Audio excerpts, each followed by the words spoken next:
Praise the lord. ప్రభు అయిన యేసుక్రీస్తు నామములో మీకు శుభము కలుగునుగాక. ఈరోజు దేవుని వాగ్దానం, మేలు కలుగ చేయుటకై ఆయనను ఆశ్రయించు వారందరికీ మా దేవుని హస్తము తోడుగా ఉండును. ఎజ్రా 8వ అధ్యాయము 22వ వచనము. ప్రభువును ఆశ్రయించు వారందరి ఎడల ఆయన మేలు చేసే గొప్ప దేవుడై ఉన్నాడు. ఆయన కృపగల హస్తం, కరుణగల హస్తం, దయగల హస్తం నీకు తోడుగా ఉన్నది. కాబట్టి నా ప్రియ సహోదరి సహోదరులారా, పూర్ణ హృదయంతో ప్రభువును వెదుకువారు తమ జీవితాలపై దేవుని దయగల హస్తాన్ని అనుభవిస్తారు. నిశ్చయంగా దేవుని యొక్క హస్తము సాహస కార్యములను చేయును.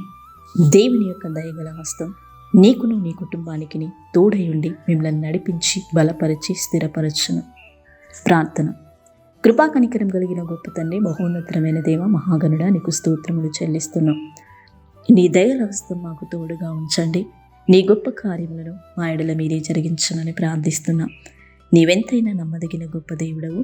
నీ గొప్ప కార్యములను ప్రతి ఒక్కరి జీవితంలో మీరే జరిగించమని ప్రార్థిస్తున్నాం.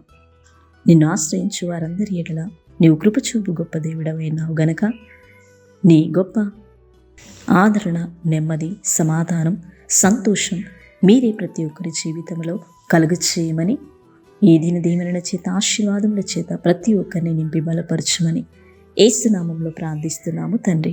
ఆమేన్.